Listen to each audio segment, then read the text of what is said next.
Bem-vindos a mais uma edição do Conexão Sobrac, uma edição especial aqui na cobertura do Congresso Brasileiro da Sobrac 2024 em Curitiba. Eu sou Maurício Montemeso, estou sendo presidente deste congresso. Tenho o prazer de apresentar esse episódio, trazendo as principais novidades desse nosso evento. Para apresentar o que a gente vai ter hoje aqui sobre o tema de cardiopatia hipertrófica, a gente vai estar falando do tratamento farmacológico das arritmias e tratamento invasivo.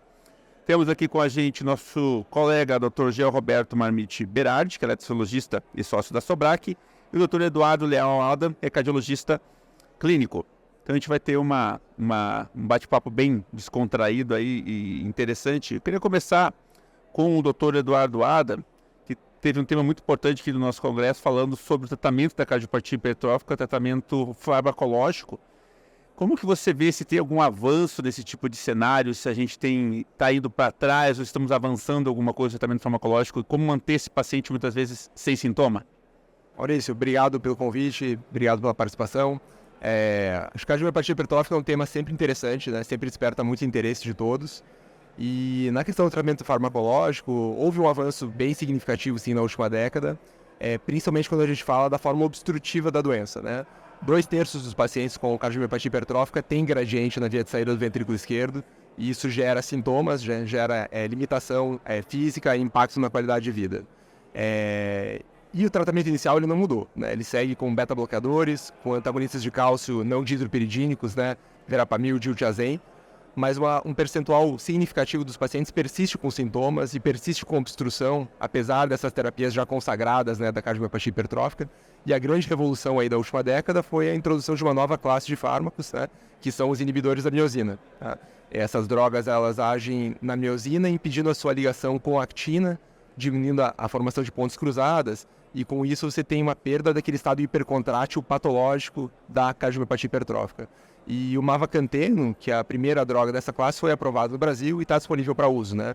Então essa droga foi testada em 2 grandes estudos, né? Então a gente tem o Explorer e o Valor, são 2 estudos que testaram essa droga contra placebo e mostraram melhora de capacidade funcional, melhora de qualidade de vida, maior tempo de exercício, menor gradiente. Então, inclusive pacientes que eram candidatos à terapia de redução septal, eles deixaram de ser candidatos com uma frequência muito maior do que com o placebo quando usaram o mavacanteno. Então foi sem dúvida uma grande mudança, é uma droga que exige cuidados, sem dúvida, para seu uso, mas foi uma grande revolução no tratamento da cardiopatia hipertrófica obstrutiva. Ótimo, a gente demorou muito tempo, né, para a gente ter alguma novidade em tratamento de cardiopatia hipertrófica, e realmente a gente tem visto pacientes muitas vezes diminuindo o gradiente de forma importante. Dr. Gel, a gente sabe que esses pacientes evoluem muito rápido para fibrilação atrial com uma porcentagem maior que a população normal. Quando você indica ablação para esse paciente, a tua abordagem é a mesma? Você acha que esse paciente tem que ter um tratamento diferenciado no tratamento da ablação? Faz linhas adicionais? Como você tem tido esse paciente e como que é a sua abordagem? Bom, a ablação da fibrilação atrial no paciente com cardiopatia hipertrófica é sempre um procedimento desafiador. A ablação da fibrilação atrial em si, a gente deve avaliar, num primeiro momento, com um tipo de abordagem muito parecido com o que a gente vai associar com outras, ou vai fazer em outros pacientes. Entretanto, esse paciente habitualmente tem maior quantidade de cicatriz atrial, um átrio mais remodelado, uma probabilidade maior de evolução para fibrilação atrial persistente. Então, a ablação acaba tendo a possibilidade de ser mais complexa. Mas é claro, vai depender do momento em que você fizer o diagnóstico do paciente. Mas no primeiro momento, o isolamento das veias pulmonares acaba sendo realmente a parte principal, o nosso elo de tratamento do paciente de fibrilação atrial. Linhas adicionais, principalmente o box, elas devem ser avaliadas, a possibilidade, principalmente na relação da presença de cicatrizes e se o paciente está em fibrilação atrial paroxística ou persistente. Mas é um paciente que tem uma resposta pior a longo prazo em relação à ablação. Por isso, o nosso cuidado, e muitas vezes você conversar com o paciente, interagindo com ele, exatamente explicando da possibilidade de ter que fazer novos procedimentos para você cobrir todos os aspectos dos mecanismos associados à fibrilação atrial. Cada vez mais a gente vê que a abordagem da fibrilação atrial ela acaba sendo por sessões dos pacientes mais complexos, né? A gente tem que fazer gatilhos de diferentes momentos para conseguir, às vezes, englobar tudo.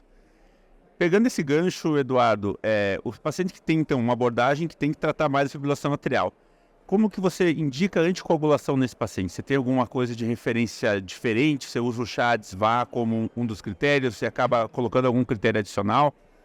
Perfeito, Maurício. Acho que essa é uma colocação bem importante, né? Acho que tem que ficar muito claro para todos que o score, né, o CHA-DIS-VA, ele é amplamente usado na população de FA não valvar, né? Mas para cardiomiopatia hipertrófica, ele é um score que ele não é um bom preditor de eventos embólicos, né? Algumas coortes mostram que até 10% dos pacientes com CHA-DIS-VA zero, eles acabam tendo algum evento embólico no segmento. Então, paciente com cardiomiopatia hipertrófica, com fibrilação atrial, ele é sempre considerado como de alto risco embólico e deve ser, sim, anticoagulado. A melhor forma de anticoagulação, né, aproveitando, embora esses pacientes eles não tenham sido bem representados nos grandes estudos pivotais dos DOACs, né, dos novos anticoagulantes, os dados de mundo real, os dados de segurança, as coortes, elas sugerem eficácia semelhante à varfarina e um perfil de segurança também semelhante ao que a gente viu nos outros estudos de FA não valvar. Então a recomendação atual hoje é que a FA na cardiomiopatia hipertrófica seja tratada sempre com anticoagulação, salvo contraindicações absolutas para o anticoagulante, e aí a droga de escolha acaba sendo os novos anticoagulantes orais, os anticoagulantes diretos. É interessante, porque é um ponto que a gente às vezes não leva em consideração, né? A gente vai muito fechado o olho para o CHA-DIS-VA, não tem indicação. Mas populações especiais, é o que a diretriz nova vai trazer para a gente também, que é você analisar de forma individualizada, né? Pacientes com hipertrófica, com fibrilação atrial, é outra população não contemplada nos estudos de CHA-DIS-VA iniciais, né? Então a gente não pode extrapolar muito esses dados de estudos que o paciente que a gente está vendo no consultório não está presente nele, né? Dr. Gel, quando a gente vai tratar esse paciente, você, que é um médico que faz tratamento invasivo, você indicaria alguma coisa diferente? Uso de marca-passo, ablação, alcoolização? O que você tem visto aí de novidades no termos de tratamento para a cardiopatia hipertrófica obstrutiva?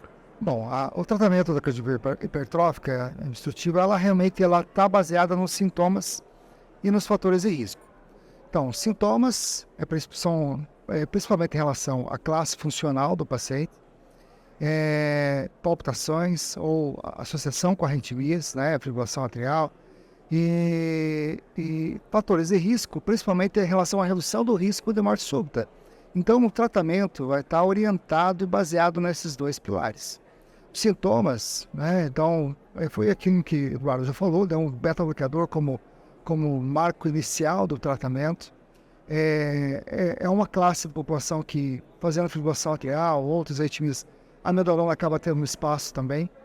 E quando a gente fala em tratamento invasivo, do tratamento dos sintomas, a gente pensa, então, se o objetivo é controlar a classe funcional, tem ablação septal, né, que pode ser feita com álcool ou polímeros na ablação septal, a miomectomia, que é um procedimento com ressecção do segmento do septo hipertrófico, e corrigindo principalmente o movimento sistólico anterior da válvula mitral, que também tem uma contribuição importante.